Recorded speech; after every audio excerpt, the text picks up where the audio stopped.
Bueno, en esta primera parte, que por ahí es un poco larga y tediosa, vamos a hablar algo de demografía, conceptos generales de demografía, para que ustedes puedan entender en qué contexto se está dando este conocimiento y este aprendizaje que van a iniciar ustedes del curso de geriatría. En la segunda parte vamos a hablar, por una cuestión de tiempo, en vez de hablar de generalidades ahora, las voy a poner para el próximo viernes y voy a hablar de examen físico, no subestimándolos, hablando de algunas cosas conceptuales y después yendo a algunos puntos que quiero remarcar. Con respecto al inicio de demografía, ya desde la década del 60 son políticas públicas que se trazan 40, 50 años antes. Los países industrializados y en desarrollo se empezaron a dar cuenta del gran problema que estaba generando el envejecimiento poblacional y las perspectivas que había, las proyecciones que había de este fenómeno. Las Naciones Unidas definen a la transición demográfica, que es cuando se considera un país envejecido, cuando más del 7% de la población general cumple más de 65 años. Vamos a usar 65 años, después vamos a hablar en la próxima clase, pero en principio 65 años es la edad del comienzo del envejecimiento, de la vejez, no del envejecimiento, pero después van a ver algunas diapositivas con datos que por ahí no son coincidentes con otras diapositivas, porque esas toman 60 años, ¿sí?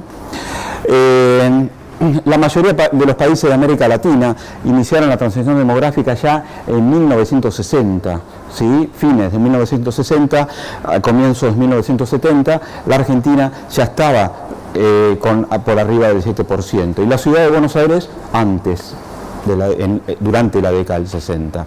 Y este conocimiento de las perspectivas, estas grandes preocupaciones sobre las proyecciones, llevaron que en el año 82 se celebrara entre julio y agosto en Viena la primera Asamblea Mundial sobre envejecimiento. Vamos a tener que esta preocupación de las Naciones Unidas por las proyecciones es un poco en base a lo que nosotros vamos a ver ahora, donde la población general aumenta por 3, donde la población entre 60 y 79 años aumentaría por 6 para hasta el 2050, y los mayores de 80 años lo están haciendo por 10, ¿sí? O sea, hay una proyección de envejecimiento de la población y es importante esto. Pero mucho más aún que los centenarios para el 2050 van a aumentar por 9 y para finales del siglo XXI, para el 2100, van a ser por 60. Hoy hay 500.000 de centenarios en el mundo, ¿sí? En la Argentina tenemos 350.000 centenarios, pero en la ciudad de Buenos Aires, pero los centenarios en el año 2000, o sea, la proyección del 2000 al 2010 aumentaron por 3 y del 2000 al 2050 lo van a hacer por 9. Vamos a tener que la teoría de la transición demográfica tiene elementos básicos que son algunos indicadores que después se usan, y estos elementos básicos de la teoría son la baja natalidad, fertilidad y la mortalidad. Según esta teoría, las evoluciones de ambas variables se explican por los cambios económicos, sociales y sanitarios, es decir, el desarrollo, ¿sí? Que explica un poco el envejecimiento de la población. Y en base a estas dos variables, que son la natalidad y la mortalidad, podemos definir tres grandes estadios de la transición demográfica, donde la primera etapa es la pretransicional, que es la que ocurre después con el comienzo del proletariado a fines del siglo XVIII, con la Revolución Francesa y el éxodo rural a la ciudad, y el desarrollo el inicio de la Revolución Industrial, donde ahí vamos a tener una fecundidad, una natalidad elevada y una mortalidad que iba a ser variable. Esa mortalidad variable era, por supuesto, una mortalidad materno-perinatal, infantil y de adulto joven, y una mortalidad por hambrunas, por guerras. Entonces había un cierto equilibrio entre una fecundidad alta y una mortalidad variable, pero se mantenía esa relación. El segundo estadio es el transicional, donde, como vimos antes, que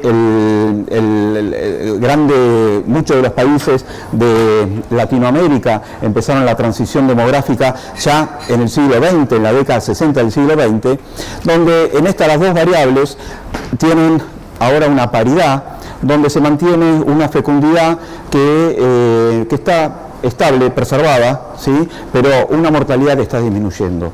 Esta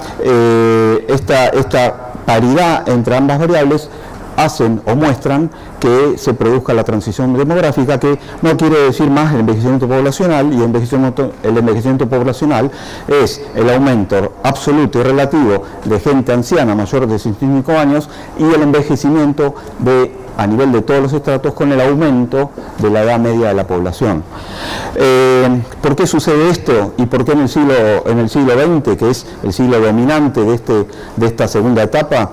Y son por todas las mejoras sociosanitarias, por las mejores nutricionales también, y por la aparición sobre todo que se benefició a partir de la segunda mitad con los seguros la jubilación. Entonces, todo esto significó un avance. ¿Y en qué? ¿Por qué disminuyó la mortalidad? La mortalidad fue primero materno-perinatal, después la infantil y de adulto joven, ¿sí? Y después, tardíamente, sobre todo en la segunda mitad del siglo XX, empezó a producirse una disminución de la mortalidad a etapas más avanzadas. ¿Por qué? Por el control de enfermedades cardiovasculares, disminución de las enfermedades cardiovasculares y también del cáncer. Después tenemos el tercer estadio o fase actual. Este estadio hay una nueva paridad de la natalidad y la mortalidad. Es decir, ahora las dos están bajas. Baja mortalidad en todos los niveles o estratos de la población y una baja natalidad, ¿sí? Por supuesto que el envejecimiento es importante en una parte minúscula del mundo, ¿no? El envejecimiento poblacional a nivel mundial se da en una parte minúscula del mundo y son los países más desarrollados. Y también es arbitraria esta clasificación por etapas, pre-transicional, la transicional y la post-transicional, la etapa actual, puesto que dentro hay países ahora que están en una etapa pretransicional, como si estuviésemos en una etapa preindustrial, y además dentro del mismo país hay grandes diferencias en esto, pero en una forma académica uno las define así o las distribuye así, sabiendo que es simplemente una definición, una descripción teórica y no real. Vamos a tener que, ¿por qué ocurre en una pequeña parte de la población? Y porque la salud de las poblaciones depende de cuestiones macro, por ejemplo, de menor desigualdad, de una democracia sana, de inclusión social, de ingreso a tener acceso a la vivienda justa y a un trabajo digno. Se debe también a la educación, al acceso sanitario, entre ellos el desarrollo de cloacas, acceso al agua potable y en menor medida el sistema sanitario. O sea, la parte sanitaria en sí influye muy poco en la salud de las poblaciones. Y eso lo hacemos a través de, por ejemplo, disminución de la mortalidad infantil, el control de la malaria, el acceso a los retrovirales, sobre todo estoy hablando del África, y el acceso a las vacunas, ¿sí? Curar una apendicitis.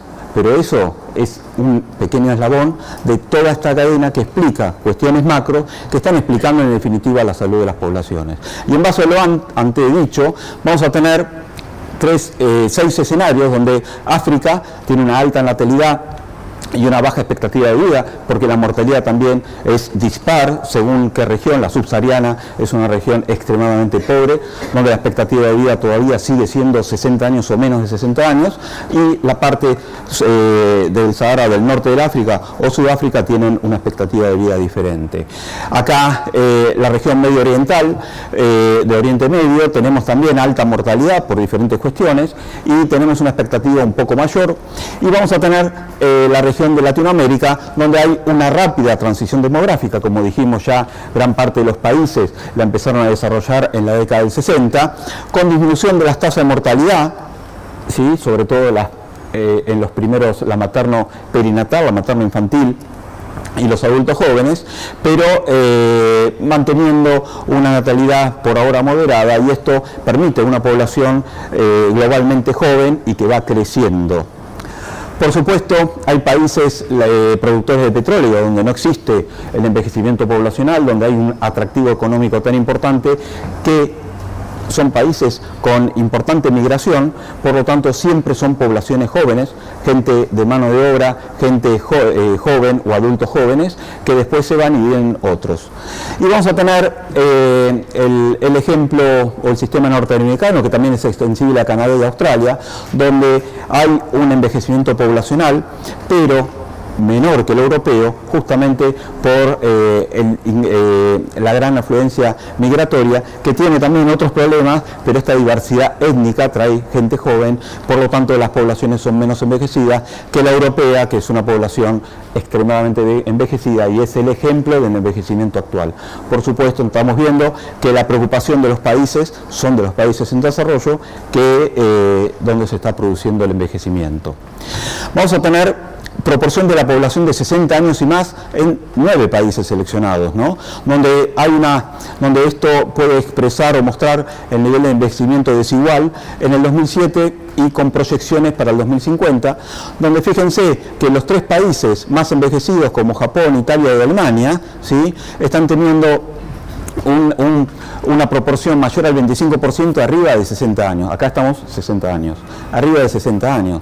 De Latinoamérica vamos a tener que Uruguay, Cuba y Argentina. Argentina es el 4.º país. Brasil en estos días creo que lo estaba pasando, ¿sí? De todos modos, para el 2025 Brasil va a estar antes por envejecimiento que la Argentina, donde están entre el 14 y el 18% de la población mayor de 60 años. La Argentina 10.23 por arriba de 65 años.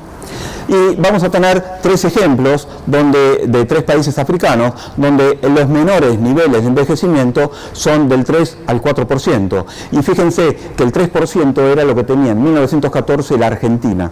El 3% de la población mayor a 60 años lo tienen ahora estos 3 países. Vamos a tener que la edad media de la población en años, en América Latina, vamos a tener que en el año 2010 Argentina tiene 30 años, o sea, esto es un promedio de toda la edad, es difícil llegar a 30 años, pero fíjense Cuba, 38, y fíjense las proyecciones, para el 2025 Brasil ya va a tener una población más envejecida, ¿sí?, no solo en números absolutos, sino también relativos, y proporcionalmente la edad media de la población, pero para el año 2050 Cuba va a estar con 50 años de promedio, ¿sí? Argentina, Chile, Cuba y Uruguay tienen un perfil demográfico similar a los países europeos, pero el resto de América Latina no. Vamos a encontrar un poco factores que han contribuido al envejecimiento. Clásicamente uno habla de factores directos y factores indirectos, sacando las migraciones, que vamos a ver un poquito después. Los factores directos, la disminución de la mortalidad, el aumento de la esperanza de vida, que es uno de los más importantes, ¿sí? Y después de los indirectos, disminución de la natalidad y las migraciones. Ya hablamos algo de las 2 variables, que es lo que hacen o explican la transición demográfica, que era la natalidad y la mortalidad. Estos son algunos indicadores que vamos a nombrar y vamos a ir viendo a lo largo de la clase, donde los indicadores que miden natalidad serían 2. La natalidad es un factor decisivo para determinar el crecimiento, la tasa de crecimiento de una población, porque está afectando la base de la pirámide. Natalidad y fecundidad lo vamos a dar, si bien no son lo mismo, lo vamos a dar conceptualmente con el mismo efecto, ¿sí? Tenemos la tasa bruta de natalidad, que es el número promedio anual de nacimientos durante un año por cada 1000 habitantes, y la tasa general de fecundidad, que sería el número promedio de hijos que una mujer tendrá a lo largo de su vida fértil, ¿sí? Todos estos van a impactar en la base de la pirámide poblacional, por lo tanto son factores decisivos en la tasa de crecimiento. Y por supuesto tienen potencial en los cambios demográficos de un país. Una población con estratos que a nivel de los estratos promedio de edad es más envejecida, posiblemente también tenga menos posibilidad de fecundidad y menos posibilidad de natalidad. Vamos a tener que, si vemos el mapa comparativo de tasas de natalidad, fíjense la región subsahariana de África, ¿no?, donde tiene una alta tasa de natalidad, pero es el negativo, después vamos a ver con la tasa de la expectativa de vida y la tasa de mortalidad, es el negativo de esta diapositiva, ¿sí? Y vamos a tener regiones que están mucho más claras. Ese es Alemania, es blanca, ¿sí? Uruguay, después vamos a ver que también es muy clara, y todas las regiones que hablamos, que esas 6 regiones que nombramos, donde estaba Canadá, extensión Australia,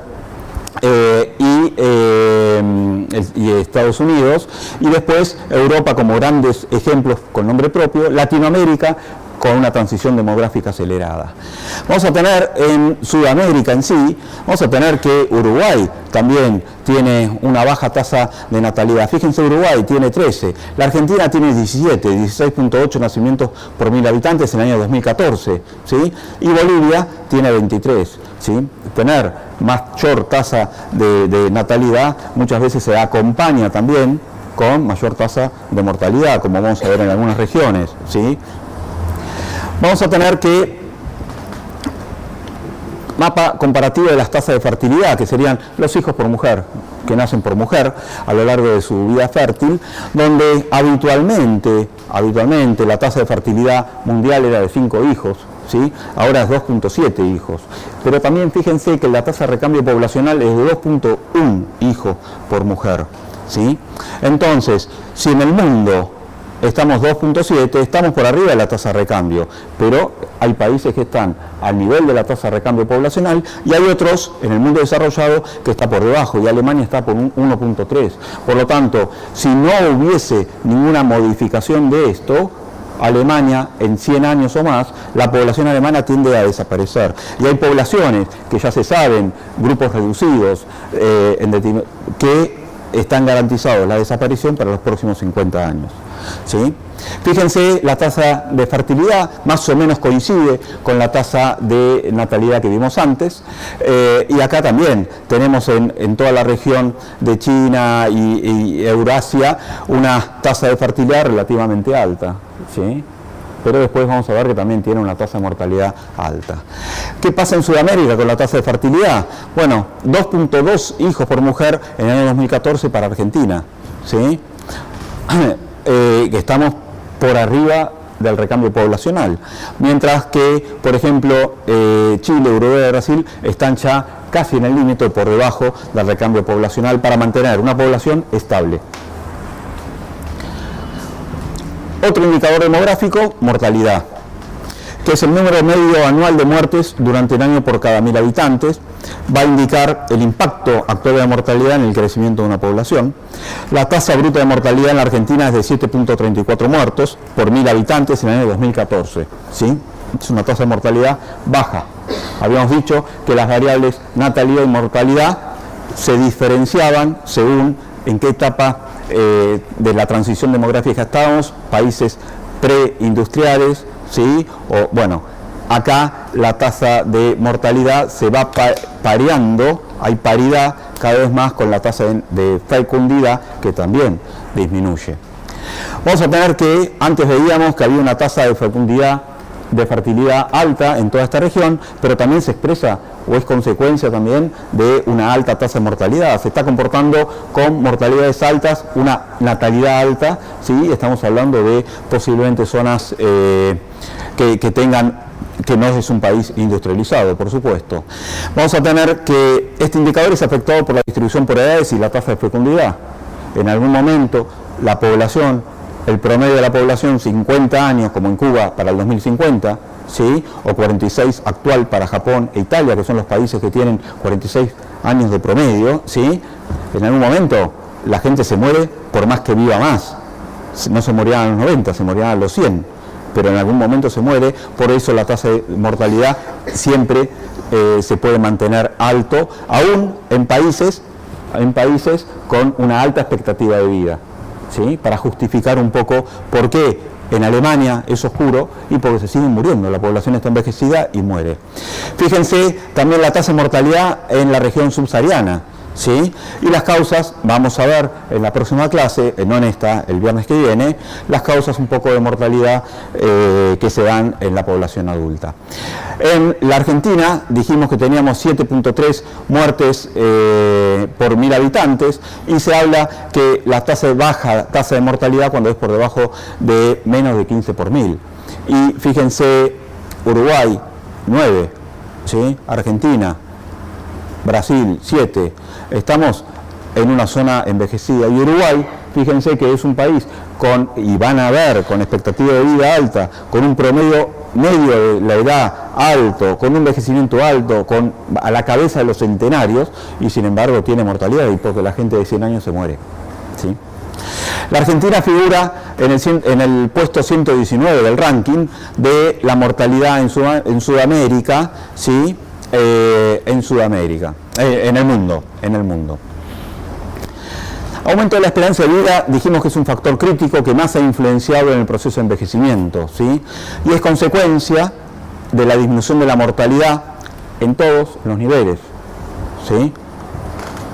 No solamente en edades avanzadas, tiene que producirse a nivel materno, perinatal, infantil, juvenil y adultos, no solamente en viejos, para que se produzca este aumento de la esperanza de vida, ¿sí?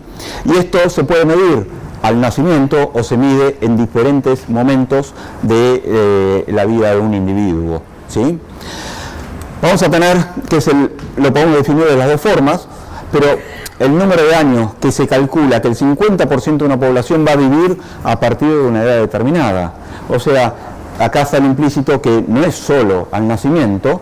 Hoy un chico que nace o que nació en el 2015 tiene una expectativa de vida, si es mujer, de 79.9 años, 80. En el país nuestro. Por ahí en la ciudad de Buenos Aires, 81 años. Si es varón, 73, 72.7 hoy.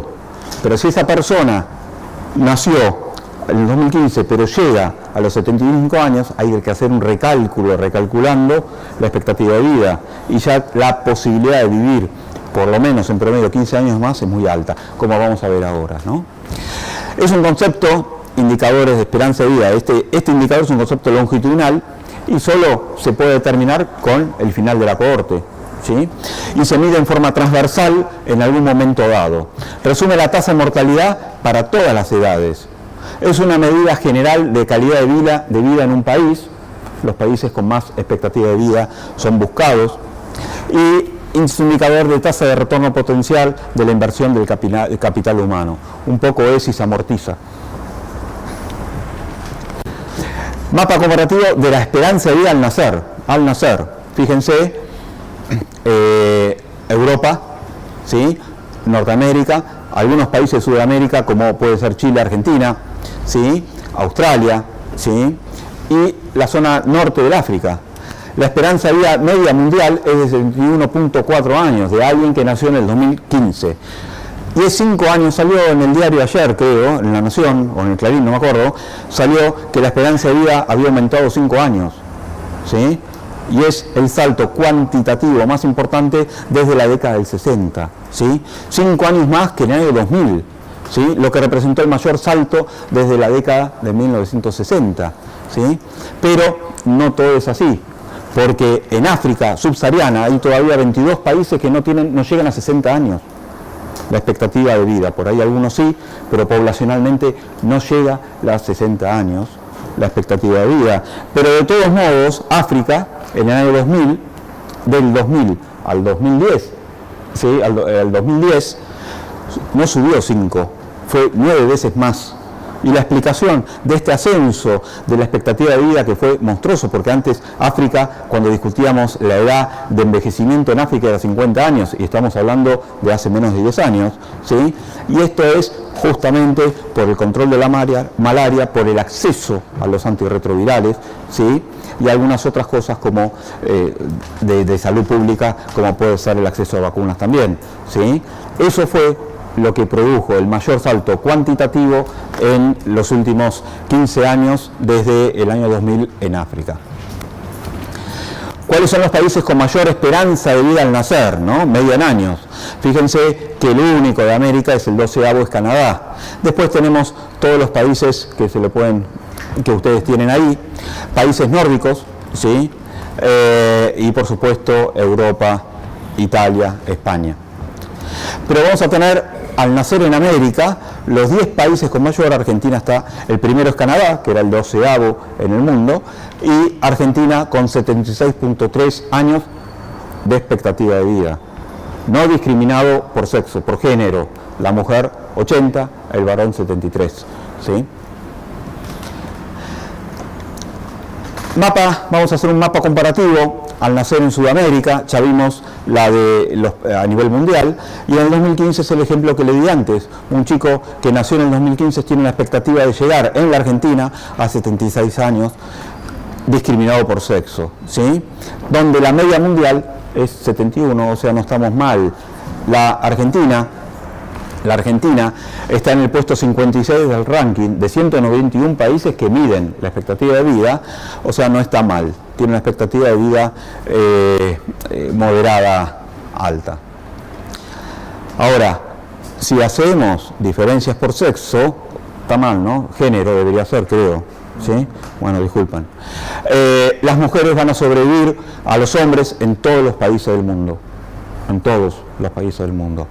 Hay países, el promedio mundial, 73 años para la mujer, 69 para el hombre, pero recordamos que el promedio a nivel mundial era 71.4, ¿no? Y en la Argentina la mujer 80 y el hombre 73 años.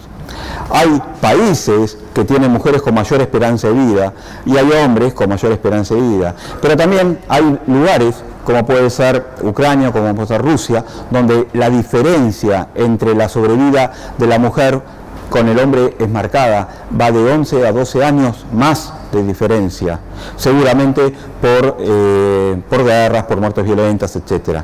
Y los países que tienen menor diferencia entre hombre y mujer va a ser los países nórdicos, Islandia, Suecia, donde van a tener 3 años.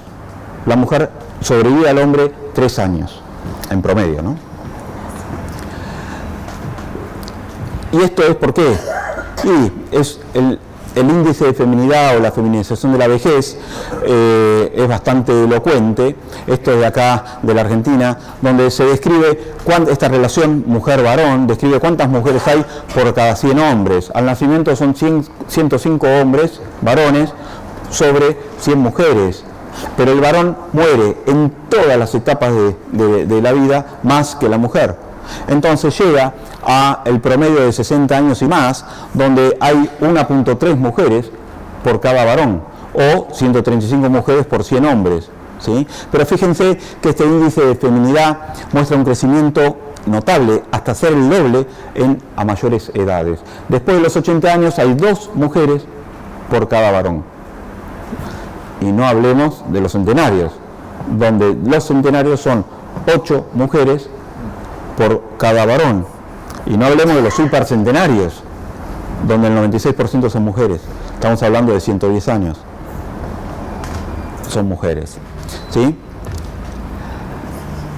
Índice de feminidad de la población de 60 años y más por grupo de edad y por provincia seleccionada del año 2010. Y tienen amplias variaciones. Fíjense, en el total del país, la relación es de 105 a 5, que es lo que dijimos generalmente al nacimiento, y acá vamos a tener que a los 60 a 74 años hay 120 mujeres por 100 hombres, y en los 75 años y más 177. Pero fíjense el caso de la Ciudad Autónoma de Buenos Aires, ¿sí? Que ya las mujeres de 75 para son el doble que los varones, ¿sí? Y fíjense en Formosa, donde prácticamente hay paridad entre varones y mujeres, ¿sí? Y recién las que llegan a superar los 75 años y más van a ser 1.2 mujeres por cada varón de esa edad. O sea, el envejecimiento no es homogéneo, la salud obviamente no es homogénea y depende de muchas variables, pocas dirigidas por la salud y muchas variables macro que ya nombramos con anterioridad.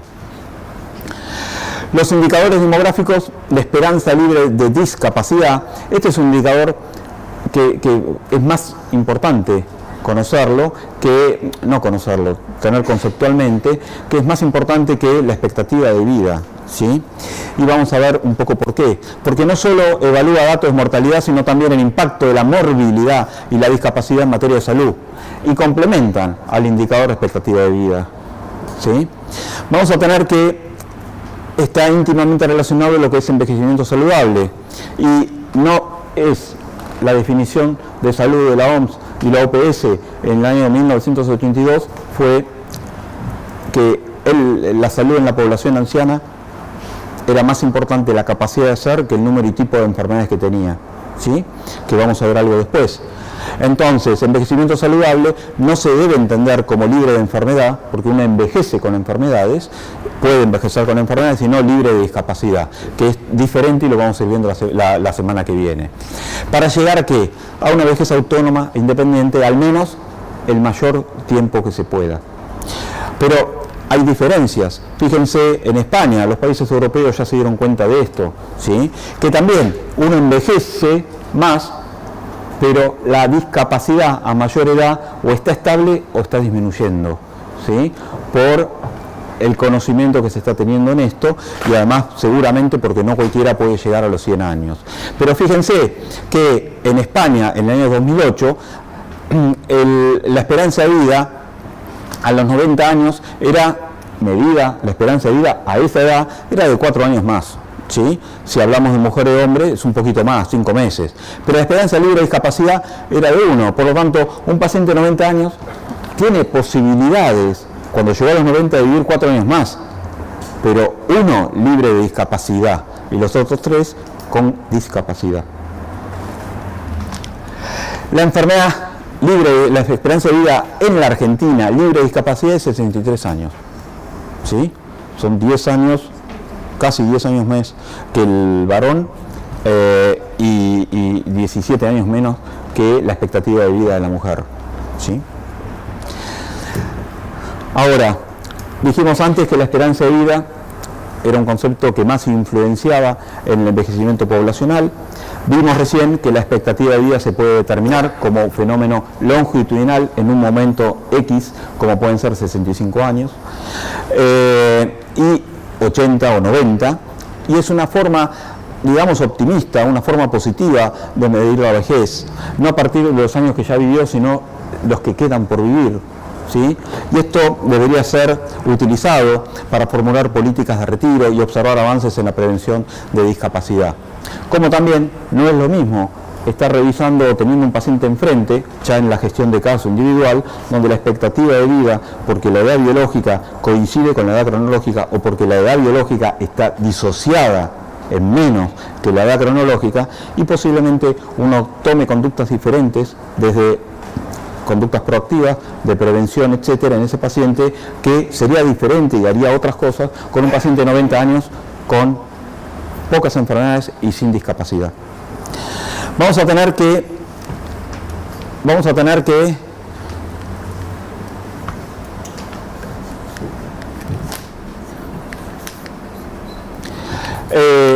la esperanza de vida a partir de los 65 años en Estados Unidos, fíjense cómo va aumentando, esto lo había sacado, fíjense, edad a la cual aún quedan 15 años de promedio de vida, ¿sí?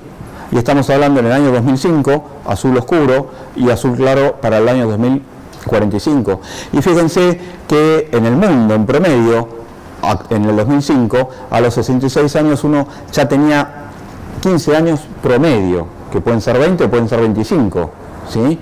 Pero fíjense lo que ocurre con un americano, que hoy, en el año 2005, a los 70, tenía una expectativa de vivir 15 años más en promedio, que podía extenderse 25 años más, ¿sí? Hablando de 75 años. Entonces, el japonés, el italiano, el alemán, el australiano, el americano, que cumplió 65 años, puede planificar sus próximos 25 años de vida. Y de hecho, María Kodama, que era la mujer de Borges, una entrevista que le habían hecho en el diario, en la revista Viva, antes que se llamaba Viva, hace más de 20 años, dijo, cuando el papá le decía, eso deje, que quería estudiar determinada cosa, le dijo, eso déjelo para los 80, porque los japoneses, es japonesa, a los 80 tenían proyectos para hacer en los siguientes 10, 15, 20 años, ¿sí? Entonces, ver cuántos años en promedio quedan de vida es mucho más optimista y positivo que simplemente ver los años que se vivieron. La otra variable, que es un indicador que modula el envejecimiento, lo hemos visto antes, la mortalidad, la expectativa de vida, la tasa de natalidad y las migraciones, vamos a tener que es la migración, que tiene consecuencias. Hay diferencias entre el número de personas que entran y salen de un país. Hablamos cuando es positivo de inmigración neta, cuando es negativo es emigración neta. La tasa neta de migración indica la contribución de la migración al nivel total de los cambios demográficos, como vamos a ver en alguna pirámide poblacional. Y esto no es nuevo ahora, los datos que tenemos son del 2000, antes del próximo censo, que van a ser el 2020 o 2021, 2020, posiblemente ahí sí haya un cambio, sobre todo a nivel de la migración, por toda la afluencia, sobre todo de venezolanos que están viniendo ahora, porque acá no se ve, la Argentina tiene una migración neutra, ¿sí?, respecto a lo que vemos acá. Posiblemente en el próximo censo esto denote un cambio en la estructura por edades en la población. Y vamos a tener que un país que envejece poco, como puede ser Alemania, como pueden ser los países europeos, pueden tener dos opciones para aumentar su población. Y eso son con políticas pronatalistas, ¿sí?, que llevan tiempo. Las políticas de salud pública o las políticas públicas se planifican de acá a 50 años o más, o la migración. No hay otras opciones para aumentar la mano de obra activa en una población, simplemente que nazcan más gentes o la inmigración.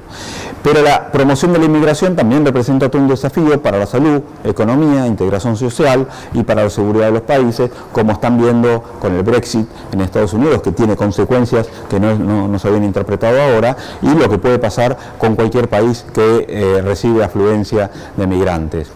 Pero es un fenómeno en aumento, irreversible, pero es un motor indiscutible del cambio social, ¿sí? Esto no se cambia más y cada vez va a haber más migración, por supuesto en los países donde se benefician con esto, ¿no? Pero fíjense, esto es del diario: los inmigrantes son una solución para el envejecimiento europeo. La Unión Europea necesitará en 30 años sumar 50 millones de trabajadores para mantener el sistema de seguridad social, ¿sí? Si no, no lo mantienen. Bien, el otro concepto es la inflación por edad, donde acá hablamos de longevidad. Longevidad es la expectativa de vida cuando una persona alcanza y supera la expectativa de vida para esa especie, en este caso el hombre, y para ese lugar de nacimiento, ¿sí? Entonces, un varón de 80 años es un paciente longevo, pero el límite de vida o lifespan es el número máximo de años de vida vividos por un individuo de una especie, ¿sí? Hasta ahora tenemos a Calmet, ahora vemos el apellido, una francesa que vivió, cuando presenté esta clase en el 2017, estaba viva, creo que estaba viva, era la persona que se conoce que más vivió, al menos documentado oficialmente, ¿sí? El lifespan, no hay aumento del lifespan por ahora, pero sí la longevidad. Por eso las personas centenarias ahora dejan de ser una novedad y es algo frecuente y común. Vamos a tener que, acá está, Jane Calmet vivió 122 años, un japonés varón vivió 116 años, pero hay unas 30 personas documentadas supercentenarias que vivieron más de 114 años, dijimos que el 96% de estas correspondían a mujeres. Y actualmente, esto es de ahora, de hace unos días, en la actualidad, esta señora japonesa, Tanaka, tiene 116 años, nació en 1903 y es la más longeva con vida actual, pero todavía le quedan, ¿cuántos años? 7 años más para alcanzar a la francesa, ¿sí? Igualmente le dieron el Guinness, ¿sí? Pero fíjense en qué condiciones está la señora. Uno la ve y biológicamente no diría que tiene 116 años, ¿sí? Cómo agarra la cuchara, cómo se acerca, cómo come. La tendencia hacia una población que envejece y vive más no es igual, como ya dijimos, para todos los países ni regiones, y dentro de un mismo país tenemos grandes diferencias, porque la salud de las poblaciones depende de cuestiones macro y poco médicas. No solo la vida después de los 65 es más corta en nuestro país, sino que además hay diferencias entre las diferentes regiones. Y fíjense que la Argentina tiene dos fenómenos de inflación, donde se da la inflación de la edad, grandes ciudades, ¿sí? Córdoba, Santa Fe, Buenos Aires, la ciudad autónoma de Buenos Aires, pero comunidades pobres, que estamos en una etapa como subsahariana o una etapa preindustrial, ¿sí? Y esto, por supuesto, no es entrado en la etapa evolutiva de la salud humana. Esto, por supuesto, poco tiene que ver con el diagnóstico eficiente de una apendicitis, sino por cuestiones de salud pública, como cloacas, agua potable, acceso al agua o depuración de las mismas, ¿sí? Inclusión social. Vamos a tener que, relacionado en esto, tenemos que las personas centenarias dejaron de ser una novedad. Habíamos dicho que en el 2010 respecto al 2000 aumentaron en el mundo por 3 los centenarios, 6,5 millones, pero para el 2050 habíamos visto antes que van a aumentar por 9 y para el 2100 van a haber 26 millones centenarios, ¿sí? Y esto significa un aumento por 100, por 60.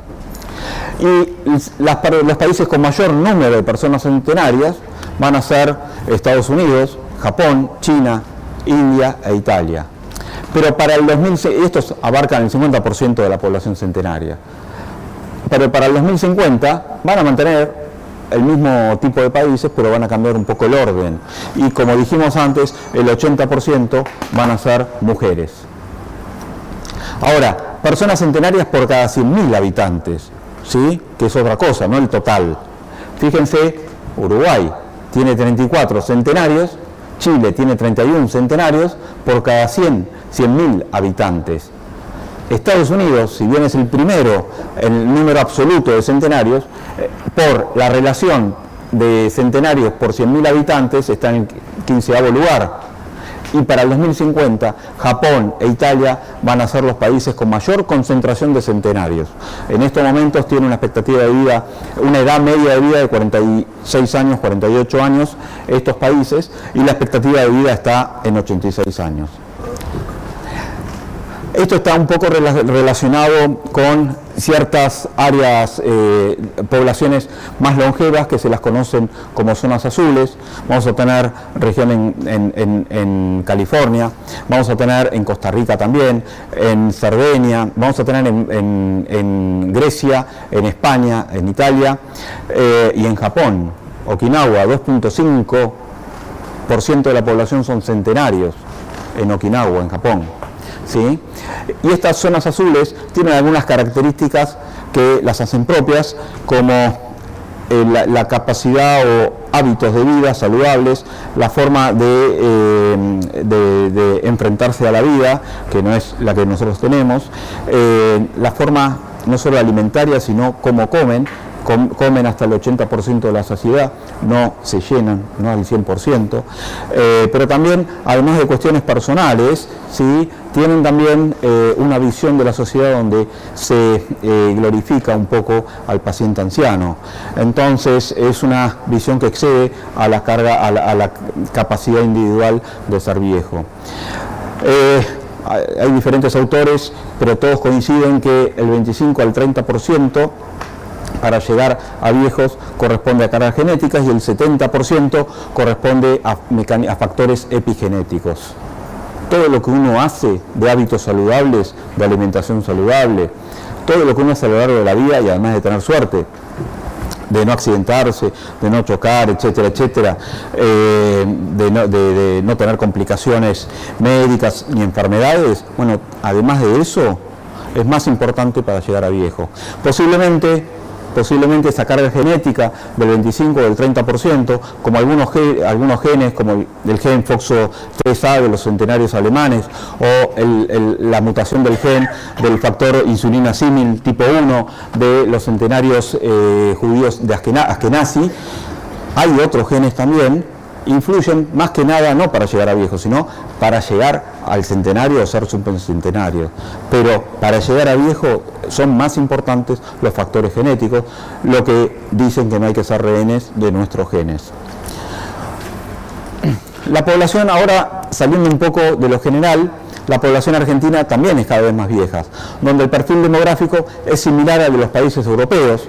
En 1914 el 2.3 tenían más de 65 años, y fíjense que actualmente hay 3 países que mostramos africanos que están entre el 3 y el 4% de mayores de 60 años hoy en la actualidad, ¿sí? Y el 38% correspondían a menores de 15 años, ¿sí? En el año 70 se produjo la transición demográfica, que es el 7% el corte que considera las Naciones Unidas para considerar una población envejecida, ¿sí? Y la Argentina la transita en fines de la década del 60, la ciudad de Buenos Aires antes. En el 2010 teníamos ya el 10.2%, que esto es el último censo, vamos a tener uno el año que viene, eran mayores de 65 y el 14.3 mayores de 60. Pero fíjense los jóvenes cómo fueron disminuyendo desde el año 91 hasta el censo de 2010, donde corresponden al 25% y antes correspondían al 38%. Para el 2050 las proyecciones es de 1 de cada 5 argentinos van a ser mayores de 65 años. Y esto equivaldría a que el 23% de la población va a tener más de 65 años para el 2050. Y esto es una pirámide poblacional del censo de 2010, donde podemos ver varias cosas. Celeste son varones, rosa son mujeres. Nos entendemos, ¿no? Varones y mujeres, sin conflictos, ¿sí? Fíjense que a mayores edades aumenta la proporción de mujeres, ya se ve, se lo cuenta el gráfico, posiblemente en edades medias de la vida no, y van a ver en otras columnas, en otras pirámides, que va a haber con diferente color un ensanchamiento, una panza. Eso es la migración actual. No pongo esto porque no estamos haciendo un estudio de demografía, pero si ustedes ven otras pirámides, sobre todo en la ciudad de Buenos Aires, la impronta de la migración, y además cómo va cambiando, inicialmente mano de obra varón, pero después se empieza a instalar la mujer, cómo va cambiando y cómo agregan, ¿sí?, proporción de extranjeros a todos estos grupos. Pero nosotros hablamos que una población envejece cuando hay una disminución o una disminución de la base, y esto es por efecto directo de la natalidad y la fertilidad. Esto es el impacto más importante que tienen porque actúa sobre los niveles de jóvenes, de la generación de jóvenes. A medida que esta pirámide se angosta en la base, decimos que la población envejece, pero no necesariamente quiere decir que aumenta la expectativa de vida, ni que también ahí se produce un cambio de los estratos poblacionales por edades. Vamos a tener que el envejecimiento por la cúspide, ¿sí?, se habla cuando se ensancha por disminución de la mortalidad y aumento de la expectativa de vida. Pero la disminución de la mortalidad no a este nivel, sino materno, perinatal, infantil y juvenil. Y en todas las etapas es lo que va a permitir la imagen de sarcófago que vamos a ver después. El 31% de la población argentina es de mayor a 80 años. Hay 3.500 personas centenarias, de las cuales 2.700 son mujeres. Esta es otra pirámide, u otras pirámides de 1900. Fíjense la importancia de la migración hombre que había en 1900, es un país migrante este, ¿sí? De 1950, ¿sí?, cómo va cambiando la pirámide, se ensancha acá y empieza progresivamente a angostarse la base y a ensancharse la cúspide. Y fíjense en 2050, ¿sí?, cómo es la expectativa de vida, la expectativa de la pirámide poblacional o las proyecciones de la pirámide poblacional, donde va a haber dos tipos de envejecimiento, por las bases y por la cúspide, ¿sí? Vamos a tener porcentaje de adultos mayores de 60 años, a ver si, mayores de 60 años en provincia, 60, porque si hablamos de 65 años es 10.23%, ¿no? Este es el promedio total del país, 14.3% tienen más de 60 años, ¿sí? Todas las provincias que están a la izquierda superan el promedio del país y todas las de la derecha están por debajo del promedio del país, por diferentes motivos, ¿sí? Fíjense la ciudad autónoma de Buenos Aires, que tiene el 21% de personas mayores de 65 años o mayores de 65 años, ¿sí? de 60 años, y mayores de 65 años correspondería al 16.4%. ¿Sí? La ciudad de Buenos Aires tiene un perfil demográfico igual al de los países europeos. Todas estas superan la media nacional, como dijimos recién. Y hay otros indicadores que están relacionados más con, orientados a la sustentabilidad del sistema previsional, que se van a referir a índice de envejecimiento, ¿sí? Que es la relación de la población mayor de 75 años sobre la población total, o la población de 65 años con la población de 14 a 65 años. Acá hablamos de una población potencialmente pasiva, porque no toda la gente mayor de 65 años está jubilada, y hablamos de, en teoría, de una población potencialmente activa, porque no todos los de 14 a 65 años trabajan. Y si trabajan, el 40% en el país no tienen obra social, no aportan. Entonces, aunque trabajen, el trabajo es en negro. Entonces, para sostener el sistema provisional estamos en problemas también.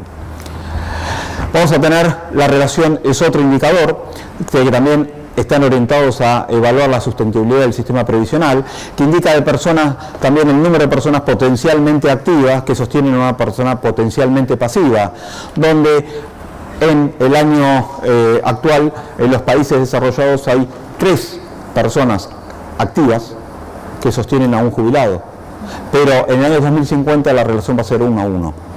¿Sí? No les puedo decir de acá porque es difícil obtener ese dato porque hay mucha gente que no aporta oficialmente, entonces eso es difícil, pero no estaríamos muy lejos de eso. Los indicadores, seguimos con esta relación que habla ya no solo del sistema previsional, sino también del recambio poblacional o el del reemplazo, que es la relación niños-ancianos, donde indica el número de niños por cada anciano, ¿sí? Indica el nivel de reemplazo de una población, es un indicador sociopolítico y apunta al futuro de una población. Eso son conceptos nada más, Y acá, en relación a todo lo que esto último que estamos diciendo, vamos desglosando un poco la composición de la población por edades.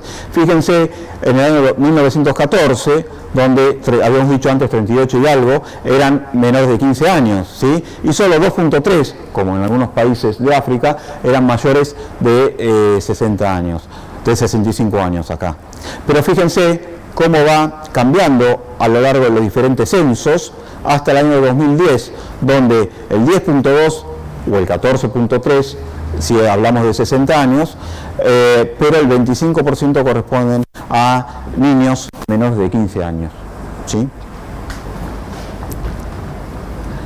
Y esto es también la composición de la población argentina por edades, en los censos, pero con discriminado si se trataba de varones o de mujeres. Vamos a tener que en el año 1970, ¿sí? 23.8 personas eran mayores de 65 años. Fíjense que siempre hubo un predominio de mujeres en todos los grupos de edad avanzada. Pero fíjense que en el año 2010 el 40.2% corresponden a los mayores.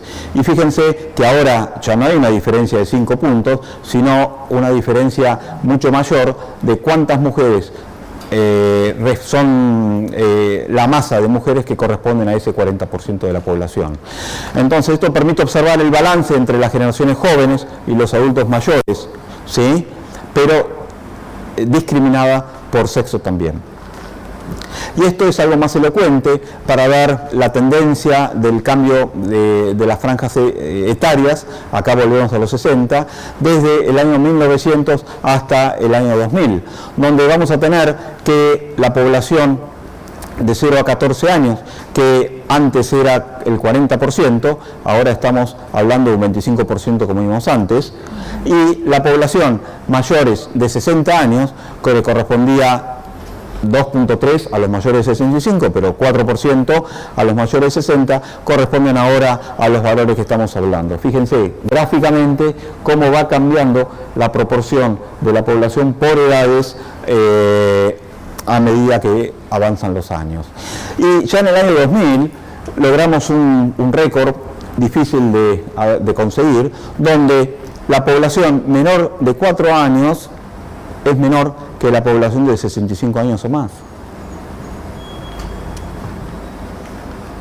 Y acá, ahora concentrándonos, esto es un poco en la población argentina, y ahora en la ciudad de Buenos Aires, vamos a ver la paridad de la tasa bruta de natalidad y mortalidad, que se mantienen pareadas, las dos bajan, las dos son bajas, por lo tanto hay un envejecimiento de la población y estamos en una etapa post-transicional, la tercera etapa que vimos antes.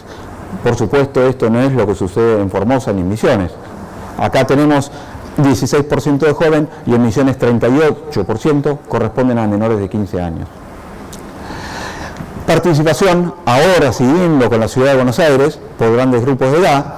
Fíjense la forma de sarcófago que tiene la pirámide poblacional en Buenos Aires, y en color claro corresponde a el componente migratorio que está influenciando sobre todo en las mano de obra, en la gente más joven, en los estratos de la pirámide poblacional de menores edades, ¿sí? Pero fíjense que los 65 años o más en la ciudad de Buenos Aires corresponden a 9% en la década del 60 y a 16.4% ahora. Y fíjense, a 2.2 en el 1914. ¿Cuál es la tendencia y cuál es la proyección? Nosotros no lo vimos. En la década del 60 lo están viendo los países europeos y americanos, industrializados entre comillas. Y fíjense, en el 2010, 80 años y más, el 5.1% y el 16% de menores de 14 años en la ciudad de Buenos Aires versus el 38% en la provincia de Misiones, ¿sí? Y acá es un poco más de lo mismo, con la tasa hijos por mujer o la tasa global de fecundidad, donde el 16% de los porteños tienen menos de 15, pero el 38% de los misioneros son niños y adolescentes, ¿sí? Por supuesto, la mortalidad también es mayor. La esperanza de vida al nacer en años por sexo en la ciudad de Buenos Aires. Las mujeres, 79, por ahí en la ciudad de Buenos Aires es un poquito más para las mujeres, y para los varones, para el año 2010, ¿no? Para los varones 73.4 y para las mujeres es 81%. Y acá creo que es la última, porcentaje de personas de 80 años y más en la población de 65 años y más, también en la ciudad de Buenos Aires, en los años censales hasta el 2010.